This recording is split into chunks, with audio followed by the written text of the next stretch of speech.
Low monthly payments. Larry Reed's Bloomington Price. And we'll fill it with a free half-gallon of Pepsi-Cola.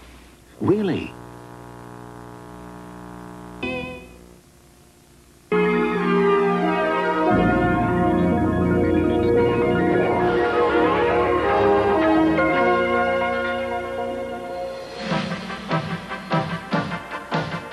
Now, the Twin Cities' fastest-growing television news. News 11.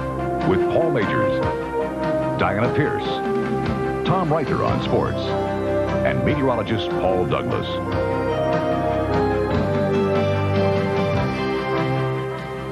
You're looking live from Sky 11 at the aftermath of a disaster. The scene, Maple Grove, a neighborhood ravaged by a tornado. Just one of many tornadoes spawned by a summer superstorm that enveloped the entire Twin Cities metro area. The calling card of the storm still remains with us tonight, flooding. Paralyzing floods brought on by the heaviest rainfall in the Twin Cities history, turning homes into islands and isolating thousands of people caught in the downpour. And that downpour turned deadly as 2 people lost their lives to the storm's relentless fury. The dark reality of a once-in-a-lifetime storm not seen during the last century. Good evening. Tonight we're under a state of emergency. It's the first step towards getting the millions of dollars necessary to repair the damage. In this expanded edition of News 11, we'll show you just what happened, where we are now, and just what we can expect. It all started late yesterday afternoon when this dramatic swirling wall clouds rolled into the northern part of Hennepin County. Just 5 minutes after these pictures were taken, the damaging tornado came down out of the cloud, ripping through Maple Grove. In all, there were 6 confirmed tornado sightings, including the one in Maple Grove, one in Brooklyn Park, Energy Park, 101st and Regent, Long Lake, and one north of the KSTP TV studios on the Ramsey-Hennepin County border. It's believed the same tornado that caused heavy damage in Maple Grove skipped through parts of Brooklyn Park, touching down a couple of times. News 11's John Stone reports on the damage there. It was the wind, not the rain, that caused all the damage in Brooklyn Park. Tornado victims received a helping hand from friends and relatives as the cleanup began. Long after the debris is gone, the victims will still be talking about what happened here. Down in the basement everybody was and crawled in and it was over that quick. Just that fast, right now. I took the flashlight and I came back up and I seen this mess and I went down and got him out of the basement. You won't believe what you see out there. There's nothing left. Everything has just moved to the next neighborhood. One Brooklyn Park home was completely gutted. The roof was blown from the house. It ended up in a field some 200 yards away. And scores of trees were blown down. Some ended up on rooftops. Others were snapped in two. Despite the damage, residents here were glad to have escaped injury. I'm glad I'm still here, that's it, you know. Because I can stand up and still go, you know. Restoring power to the area is a slow process. Many power poles were toppled by the wind. Officials from Northern States Power Company expect by sometime this weekend, power will be back in this area. In Brooklyn Park, I'm John Stone, News 11. City building officials say all told 10 houses and 2 outbuildings were either damaged or destroyed in Brooklyn Park. A tornado in the Twin Cities metro area is not uncommon, but in some spots they're seen more often than in others. Paul Douglas joins us now to tell us more about the Twin Cities Tornado Alley. Paul? First, I want to mention, Paul, it's almost unheard of to get tornadoes and flash floods out of the same storm system. Usually it's either one or the other. It's very rare to have both. In fact, it's almost unheard of. Usually to get tornadoes, you need strong winds in the upper atmosphere, which we had last night. Usually to get floods, the upper level winds have to be very light, and the storms literally stall right overhead. What happened last night, it was something called a steady state storm system, which is very, very unusual for this part of the upper Midwest, much more common in hilly terrain, mountainous terrain. What happened last night, the thunderstorms would boil up, squeeze out 1 to 2 inches of rain, try to move on, but new storms would immediately take their place. And this happened for about 7 to 8 hours. And that's why we had the worst flash flooding we will ever see in the Twin Cities. It was unbelievable. Once again, the northern and western suburbs were hardest hit by the tornadoes. It was amazing. We've talked to you about this once before. We want to check the computer right now, and you can see for yourself that there does indeed seem to be a favored region for tornadoes north and west of the metro area. Running from about Chaska and Chanhassen northeastward across Hennepin County, there is a local tornado alley which runs from about Waconia to Minnetonka, Medina, Fridley, and Anoka. Why are they more favored north and west of Minneapolis? 2 theories. One theory is some of the terrain. The topography around Lake Minnetonka may help to spin up more tornadoes north and west of Minneapolis. The more plausible theory is It's very hot and very dry right over downtown Minneapolis and St. Paul, what we call the urban heat island effect, a dome of hot, dry air, which may act like a roadblock, causing tornadic thunderstorms to be detoured to the north and west of Minneapolis. Whatever the theory, it was an unbelievable situation. And Paul and Diana, it is worth mentioning, it was a bizarre catch-22. Here I was last night, all night long, telling people to go to the basement because of tornadoes. A lot of people couldn't go to the basements because the basements were flooded out. What do? It was an unbelievable dilemma, one that hopefully will not be repeated any time in our lifetime. All right. Thank you very much, You Paul. bet. The torrential rain played an enormous part in the devastation left behind, and rain totals tell the story. In Edina, more than 11 inches of rain fell. Bloomington collected almost as much, with St. Paul's Highland Park area submerged in 9 inches of rain. New Hope and Plymouth each received 7 or more inches. The floods from all that rain resulted in 2 tragedies. In South Minneapolis, a collapsed basement killed 1 man. He was submerged in his flooded basement for hours, and efforts to rescue the victim failed. News 11's Carolyn Maryland leads a team report and tells us when crews returned this morning, the grim outcome was inevitable. Water had to first be pumped out of the Burnside South Minneapolis basement before crews could do what they came here to do, find 78-year-old Harold Burnside's body. He had been trapped here since 11 o'clock last night after a wall collapsed and water from heavy rains rushed into the basement. While police looked for any sign of the elderly man's body, concerned neighbors watched from next door. And by the time Harold Burnside's body had been recovered, his wife Fern was waiting across the street and being comforted by friends. I just said to all these ladies, it must be somebody else. It's so hard to realize that it's one of your own. My voice isn't the same as it should be, but last night my tongue was stiff. I couldn't hardly talk. But I think the worst is to come. For the meantime, Fern will be staying with her son Ron, who is by her side throughout this ordeal. But after living in this home for more than 25 years, Fern says moving is almost unthinkable. Tragedy also struck in Hopkins. Bernie Grace has that story. A 27-year-old man died when his car was swept into 9 Mile Creek in Hopkins. Efforts to rescue him by throwing him a line failed. The current was just too strong. He grabbed onto a tree for a little while and evidently couldn't hang on and floated further down the creek. And saw him come up a couple of times, but that was about it. Today, people came to 7th Street in the Westbrook area of Hopkins to see the damage. A large portion of the street was washed out, but the talk here was still about the tragedy that occurred hours earlier. John Doran was one of those who wished he could have done something to save the man who drowned. We saw the guy go up and down here a couple times, and he ended up down there by that telephone pole. As the floodwaters receded, cars that had been totally submerged appeared again, and residents were wondering if the ground that was washed away from the foundation of buildings had caused any structural damage. It was about up to here, right where you're standing right now, above your weight, above your knees. It was terrible, and it just kept raining. Didn't stop all night. The crawl spaces are all full of water, so we can't really get in at this point. They're going to be pumping them out. City building officials will be inspecting the buildings in the next couple of days. Those who weren't outside were inside, looking at a whole lot of water in their basements. The water wasn't coming through the windows. It was actually coming through the underneath the furnace. The water was force was so high. Now that 9 Mile Creek has subsided, the people here know the streets can be rebuilt, the basements can be pumped out. But what saddens people here the most is that there was a loss of life right in their backyard. In Hopkins, Bernie Grace, News 11. And the Hennepin County Medical Examiner's Office identified the Hopkins drowning victim as David Deal of Smetana Road in Minnetonka. One of the most horrifying situations, of course, is the one in Maple Grove, where the tornado ripped through. This evening, residents there are cleaning up in the wake of the violent storm there. News 11's Dennis Stoffer is on the scene right now with more on that story for us. Dennis? Paul, Diana, a lot of people here in Maple Grove have been very busy today. People who saw the tornado hit last night say it only lasted seconds in some cases as it blew through. But in that time, it did extensive damage to a great many homes, including the row of houses you can see behind me. And this is neat compared to what this neighborhood looked like when the cleanup began this morning. Those look like antiques, huh? They are. They're her mother's. They were her mother's. Dave Fisher was packing up his wife's fine china this morning, one of the few things in his house that last night's tornado left untouched.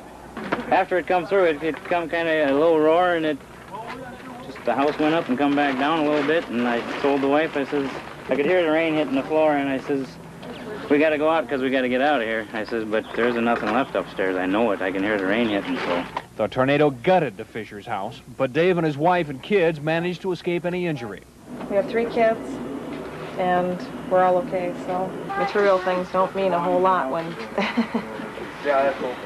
when something like that happens.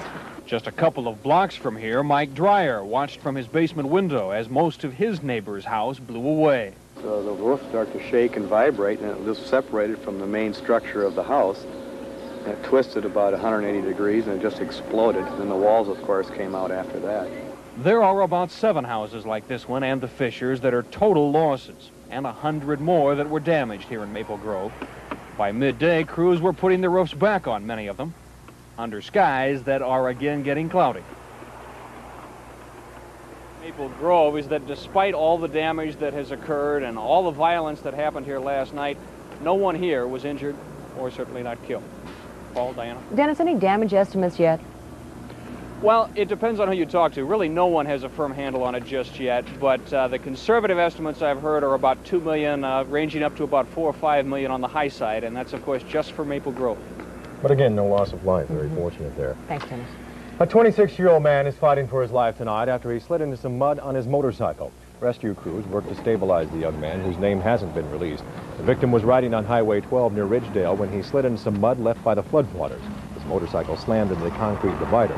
He was taken to North Memorial Hospital, where he's listed in critical condition. In Eden Prairie, a home being built is literally hanging on the edge of a bluff after a giant mudslide. Gail Pawaki joins us now from that site. Gail?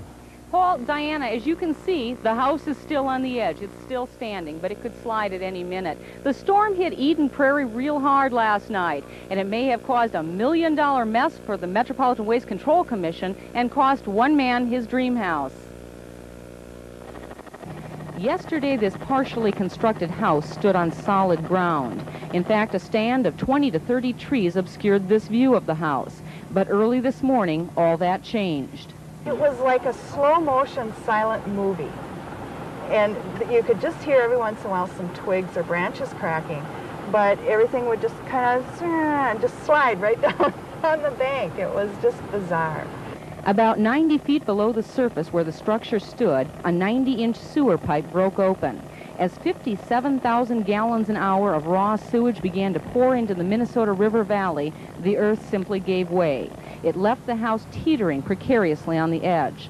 All through the day, the sandy bluff slowly eroded, bit by bit. Another concern was a piece of Williams pipeline that was exposed by the erosion. The company arrived early this afternoon to put a cable on the pipe for support. The pipe was then drained of the gasoline it carries, and there was no longer any danger. The Waste Control Commission has been out to the site to evaluate their problem. They estimate at this point to put this sewer line back in operation could cost them as much as $1 million. Paul, Diana? Now, Gail, with all the thousands of gallons of sewage spilling into the Minnesota River, should people be afraid to drink their water? No, they've made a point of explaining to people that this sewage is not going to affect anyone's drinking water, and as a matter of fact, it probably will not require much of a cleanup effort on their part. Back to you. All right. Well, a ski jump at the Busch Lake ski area has been reduced to a pile of mud tonight. The bottom of that platform is all that remains at the top of the hill. The rest of the wood structure was carried down the hill in a mudslide. The rains pulled the jump down the hill with mud. This was only one of a handful of ski jumps in the Twin Cities. Tonight, 3 girls are alive because of the quick action of a group of young men. The girls were riding in a canoe on the 9 Mile Creek in Bloomington. Their canoe tipped over, and the young men waiting in the water jumped in to save them. The one girl went underneath the bridge, is what I found out later, and she's lucky she came up where she did. No one was hurt in the incident. The storm's path was eastward and headed for the St. Paul area after Minneapolis and the western suburbs. Alan Costantini joins us now from our St. Paul newsroom. Alan? Well, Paul and Diana, in general, the eastern metro area didn't suffer the same kind of damage as a place like Maple Grove saw, for instance, but there are places here that did see the brunt of the storm, and West St. Paul was one of those. They're still cleaning up on Ruby Drive, where the storm backed up the sewers and flooded virtually every basement in the 400 block. We've never had it where it came clear up to the step. And at the corner with Delaware Avenue, cars have to be careful. The rushing water has undermined a part of the roadway, and it's still crumbling. The flooding problem was even worse on Carey Street, where the water rose up past the pavement and halfway up some homes. The line behind the window? Despite the damage, Jim Shirley went to bed at 5 this morning thinking he had insurance to cover the damage. He doesn't. You know, we're complete loss. We don't have any insurance. Our insurance doesn't cover floods. So, starting over. 80 residents of the Delaware 110 apartment complex were luckier. Their apartments were not harmed. But at the height of the storm, when the garage flooded and there was 3 feet of water in the lobby and the swimming pool area, there was an emergency evacuation. And evacuees were taken to shelter at Henry Sibley High across the street. Tasca Snow and her daughter Missy have only been in Minnesota since June. They moved from Texas. Nothing like this has ever happened to us before in Texas, just here in Minnesota. You thought that was funny?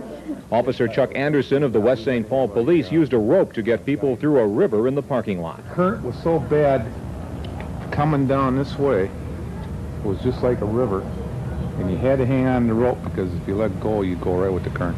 City inspectors say the 54 apartment complex is sound structurally despite the flooding. Now, in the city of St. Paul itself, damage was confined mostly to isolated basement flooding and no streets. According to the fire department itself, Paul and Diana, no streets in the city were actually flooded.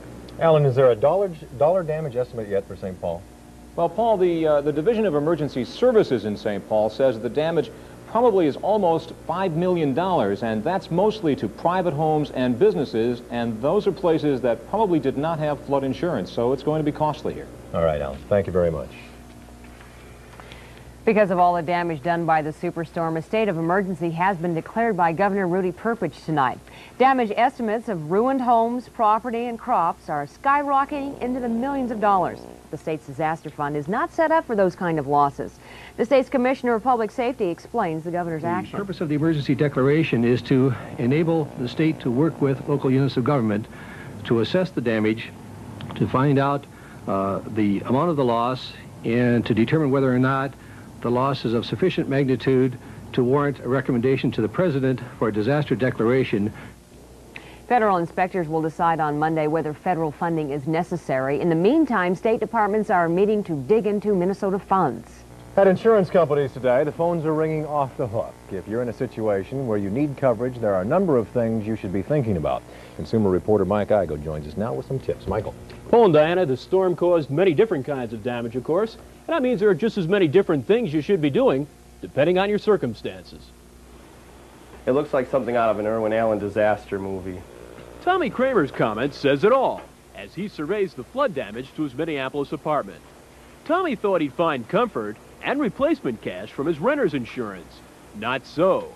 Generally, to get that protection, you have to have federal flood insurance. As a rule, the feds don't classify groundwater runoff as a flood. So I felt as though, wow, maybe a tornado should have hit the area and then the water come in, because then I would have been covered. But I was victimized by the way it happened. That's the key to insurance coverage. Not just what is damaged, but how it happened and what your insurance contract says. So whatever your storm circumstances, a few tips to help the insurance process. Now, wind damage usually is covered, but to help your case, you should first immediately secure your property the best you can to prevent further damage, including vandalism. Those expenses can be submitted as part of your claim. And don't throw anything away until you have a record of it. You must prove you owned your property before you can collect an insurance claim, for obvious reasons. And the way to do that is to have a written inventory. If necessary, take pictures of the stuff so that you can show I was throwing away my couch that was obviously wrecked. Now, car damage from water probably is covered, but you can speed up the claim process by doing all you reasonably can to get it back in service. If the work has to be done professionally, go ahead and get a couple of estimates yourself. That might get you back on the road faster. But whatever kind of damage you've sustained, the cardinal rule in all cases is to keep receipts. Now, we want to stress that these are, of course, general guidelines. Things can vary according to your contract. So if you have any doubts about an expenditure, always be sure to check with your agent before you fork over the money. Anyway, if you got any general insurance questions, you can call the Minnesota Insurance Information Center at 0699. It's always folks to call. always a painfully long process, however. Absolutely. Thanks, Michael. And it looks like we here at News 11 will be paying a visit to our insurance offices. Our weather office looked like a war zone last night. Part of the ceiling caved in. Pools of water on the floor and in many of the buckets they tell a story. And of course, we had to protect the weather machines with good old plastic bags. Still to come on this special edition of News 11, NSP repair crews are trying to restore power to thousands who are still in the dark. In some other news, more rumors of a possible takeover attempt on the Dayton-Hudson Corporation. And in sports, we'll tell you how one of Minnesota's hottest golfers is doing at the U.S. Women's Open. We'll be right back after this commercial break. The Prestige Lincoln Mercury factory plant sale is over. We sold a record number of new cars and took in a record number of used. Now, one great sale has forced... Sky 11 pilot Max Messmer is over New Hope right now in Sky 11 with a very unusual scene. Max?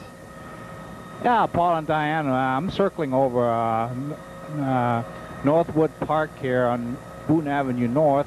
And as you can see, the road is about 3 or 4 feet underwater. The baseball diamonds, the skating rink, everything is totally submerged. And it looks like there's going to be a slow drying up process here. I flew over this area earlier today, and it doesn't look like the water level has changed an appreciable amount here. Max, you've been out flying around all day. Now, other areas that you were over earlier in the day, have you passed over those by chance this afternoon or this evening, and are they looking better than they were? Well, of course, you can't measure minute changes here from the air, but just overall, I would say the water level has just about stayed the same all day in most areas that I've seen. Is this one of the worst right here? I think this is the largest anyway. It's the largest area that's submerged, and I would think, yes, this is about the worst one right here. Thank you very much, Max. Just not draining off very fast, not as quickly as I'm sure people would like. Well, the day after the big storm, Interstate 494 and Penn Avenue still look like a seaway rather than a highway. The rooftops of some stranded cars were barely visible this morning. Even Red Cross emergency vehicles were stalled in the sea of water. Tow trucks were out this morning trying to help stranded motorists wading through knee-deep water to get to the cars. Towing companies are working into tonight to pick up cars stranded in floodwaters. News 11's Jim Douglas reports tonight on crews that have been working around the clock without a break. Boris Mogilyansky was heartbroken this morning. He found his brand new Honda under 3 feet of water. It suffered the same fate as many other cars in this apartment garage in Golden Valley. I hope they can fix it. If not, I lose a lot of money. Boris's Honda is at least the 50th car that Bob Poyer has rescued. He began his missions of mercy last night about dinner time. It's 20 hours later. Bob hasn't eaten yet, and he's dog-tired. No matter. Folks like Boris are counting on guys like Bob Poyer. It's so low on the ground that I can't get the proper hook in there. The customers, they're not angry, they're shocked. They're kind of stunned. They don't really know what to do. It just came so fast, and you know, most of them lived here all their life and they've never experienced this before, and now all of a sudden it just happens and they don't know. They're just shocked, they're stunned. The Honda will return to a Hopkins dealer, and Boris, he'll worry a little bit until he receives what he hopes will be some good news. And Bob, he'll call it a day after the longest 24 hours he can ever recall. For News 11 in Golden Valley, I'm Jim Douglas. And the towing company says they've had so many calls they've been running 2 hours behind most of the day. On Highway 55, motorists were moving slowly because traffic lights were out. Cautious drivers edged through the intersection of Boone Avenue and Highway 55 this morning. Traffic was backed up on both approaches to the intersection, but at least these cars were able to get through. A number of roads remain closed this afternoon. Kevin MacDowell is in the newsroom right now to update us on that situation. Kevin? Paul, Diana, compared to the height of the storm last night, most of the roads are in pretty good shape, but there are closings coming in. Now, following are roads that will be closed indefinitely. Highway 100 south at 36th Avenue North, Highway 100 north at Unity, 494 at County Road 18, 494 at East Busch Lake Road, 494 at 100, 494 west at Penn Avenue, 35W northbound at 38. Now, the left lane is closed there. Also, Normandale between 84th and 98th and France Avenue from 90th to 98th. Officials have closed those stretches of Normandale and France, reportedly because 9 Mile Creek in Bloomington is rising again. Coming up now, roads that are closed but are expected to reopen either this afternoon or early this evening. There are Highway 13 from Sylvandale to Walkler in Mendota Heights, Highway 13 from Mendota Road to County Road 26 in West St. Paul, Highway 3 from 494 to Highway 56. As we said, these roads are expected to be reopened shortly if they haven't been already. And one addition to that list, northbound Highway 100 at Duluth, one lane is open there. Now, the state transportation officials have not put a dollar amount on the damage to roads from last night's storm, but they are estimating that it could reach well over $1 million, and that's on state roads alone. And this final note, engineers from the State Department of Transportation are now inspecting bridge footings to make sure that the storm didn't cause any deterioration there. Paul, Diana? Thanks, Kevin. Well, Twin Cities International looked more like a gigantic dormitory last night. No planes were moving either in or out.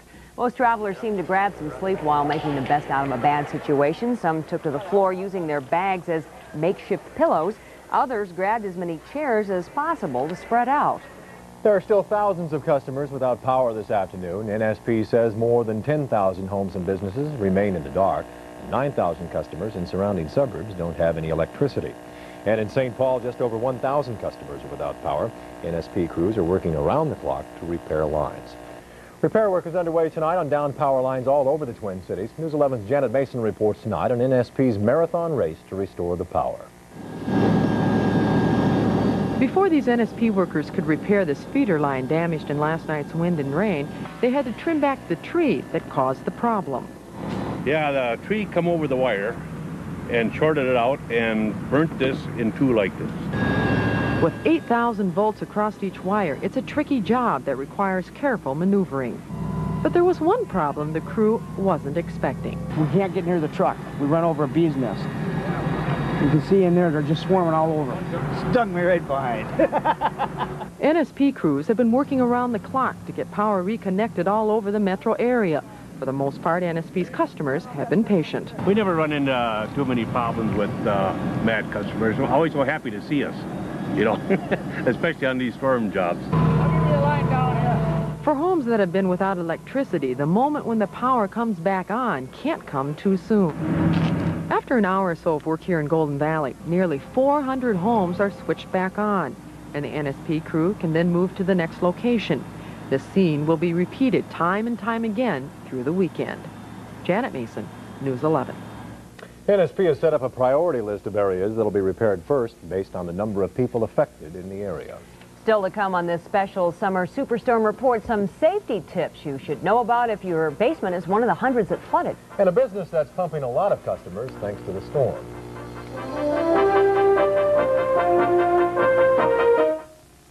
The lights are going down. The sale's almost over. The 88 Corsica, now $92.73 after rebate. During your Twin Cities area Chevy team, Chevy Nights and Savings Days. Around-the-clock excitement on sale this week. The new 1988 Chevy Corsica. Front-wheel drive, AM/FM stereo, heavy-duty battery, electric rear window defogger, electronic fuel injection, power steering and brakes, and more. The new 88 Corsica, $92.73 including freight after rebate. Sale in soon. Hurry to your Twin Cities area Chevy team. You can't beat the heat, and you can't beat this deal. Come into Burger King and buy the Bacon Double Cheeseburger combo. Get a Bacon Double Cheeseburger, large fries, and a regular Pepsi.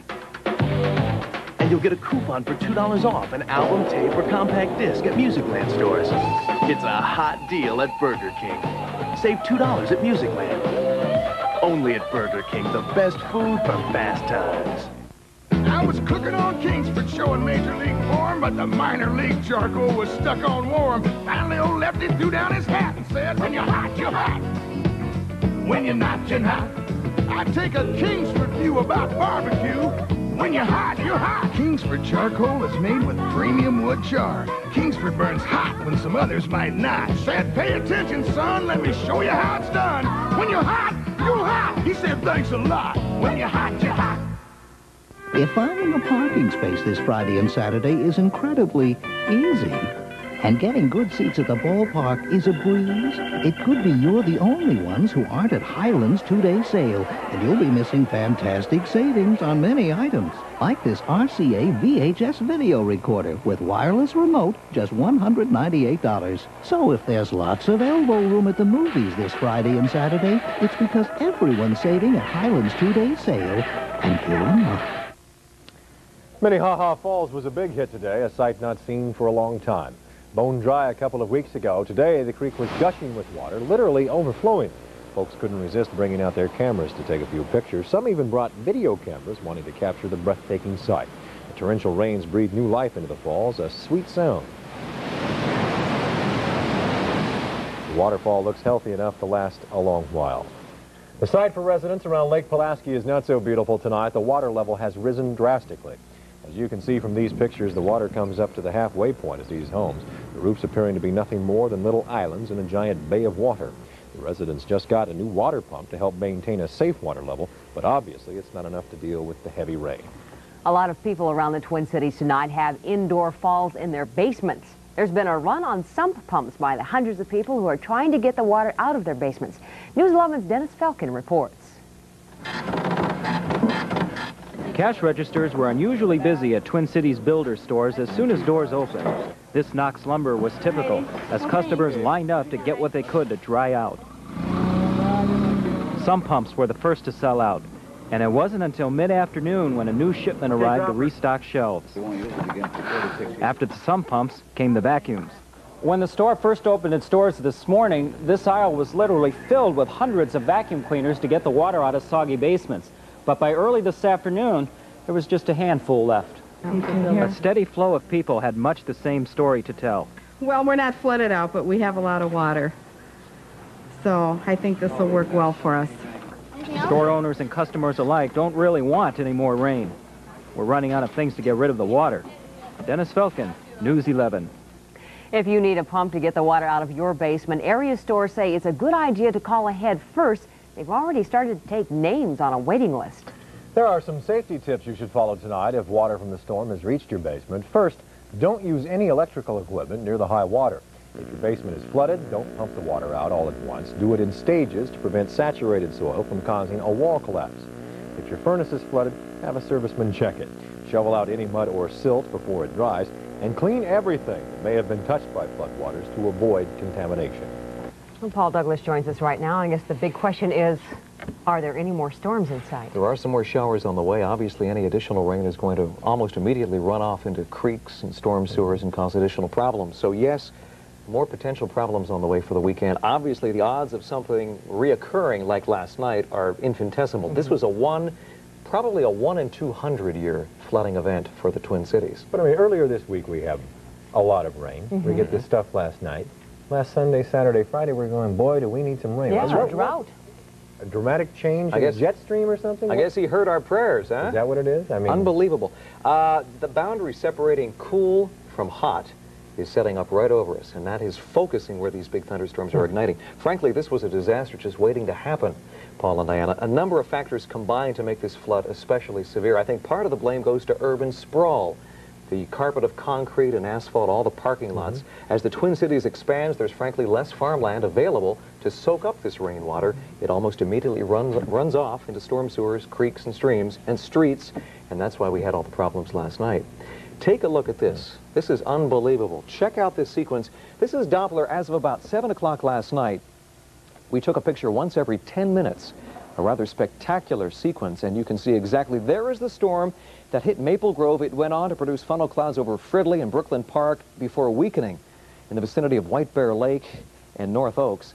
And then later on, a storm developed in the Long Lake area, dropping a tornado there. That is the storm that went on to produce a funnel cloud in the Edina area. But look at this activity. Very slow-moving thunderstorms. They were only creeping along at about 10 to 15 miles an hour. As one batch moved off to the east, new storms would take their place. Again, this steady-state storm theory that we were telling you about.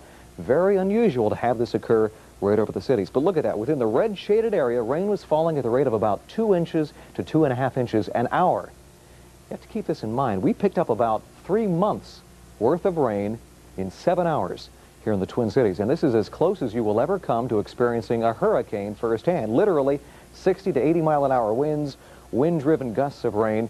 It was as close as you will come to experiencing a hurricane here in Minnesota. Time for me to take my walk into the backyard, and frankly, the backyard a rather tame place. We cracked a few windows here last night. The winds probably gusted in excess of 70 miles an hour at a time. In fact, the engineers here at Channel 11 at one time had to lock this door. The wind was blowing so fast and furious that we could not hold the door shut. They had 2 to 3 people trying to hold the door shut while another one was locking the door. It was unbelievable. It was a sight to see, as I'm sure your backyard was too.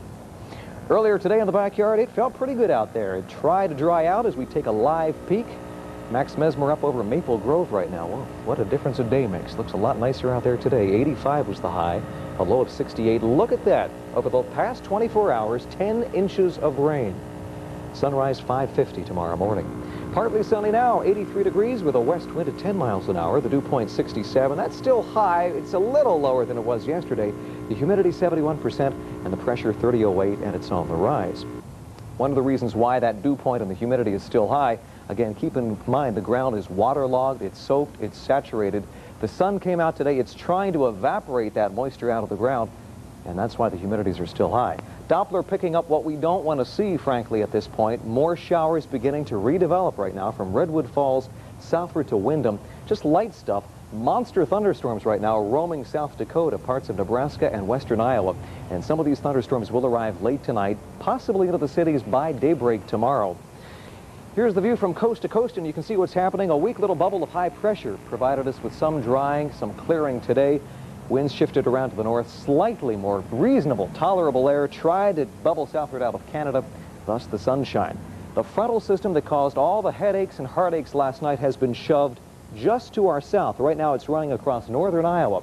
To the north of the front, it's rather comfortable. To the south of the front, it is downright oppressive. This front is forecast to return northward as a warm front over the weekend. It's going to do a U-turn. And as this hot, juicy, bubbly air comes north, once again, big thunderstorms could fire up late tonight, right through Sunday. Thunder possible anywhere at any time. Meanwhile, the heat wave continues to grip the east. 95 today in Washington, D.C., 94 in Boston, 97 degrees in New York City. They're advising people in the east to stay indoors with their air conditioners or fans, especially the elderly and those with respiratory ailments most susceptible to heat stroke and heat exhaustion. Super duper radar, as you can see, no problems for your evening plans if you want to get out and salvage the barbecue. No problems at all. Here are the thunderstorms that have us nervous for late tonight after 3 or 4 a.m. Some of these thunderstorms could sneak into the metro area. 83 now in the cities. Severe storm watch in effect for southern South Dakota and a good chunk of Iowa along that frontal boundary, which again is forecast to lift northward during the day tomorrow. And once again over the weekend, it's going to become increasingly hazy and steamy and humid. Tomorrow, the best chance of showers and storms coming south and west of the metro, but once again, folks, there will be some downpours with this front. There may be more severe weather, especially on Sunday. It's impossible to say exactly who is going to get socked, but if it does rain again, that water is almost immediately going to run off into streets and storm sewers. If you had some problems last night, if it rains again this weekend, that could exacerbate and compound the problems. So again, Dennis Feltgen will have the very latest for you all weekend long. He'll keep you up to date. Here's the 11 outlook for tonight. Dry this evening. Hallelujah. Enjoy it because the thunderstorm could sneak in late, especially southern Minnesota, 65 to 70. And then for tomorrow, we're forecasting variable cloudiness. The weather will sour a little bit. Scattered thunderstorms, some of the rain heavy, 84 to 89. Storms could be severe Sunday as well. And then it heats up, maybe back up to 90 degrees by Tuesday.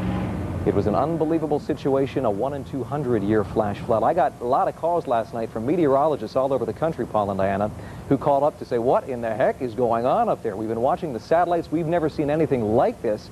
What's going on? People could not believe it. And I think a lot of people are still somewhat delirious and shell-shocked. It was an unbelievable situation, one that, again, at least statistically, should not be repeated in our lifetime. I hope. I'll tell you, but for 6 months we couldn't buy rain, and now every day in the forecast you've got thunderstorms. Yeah. It seems like it's either all or nothing. There has been a shift.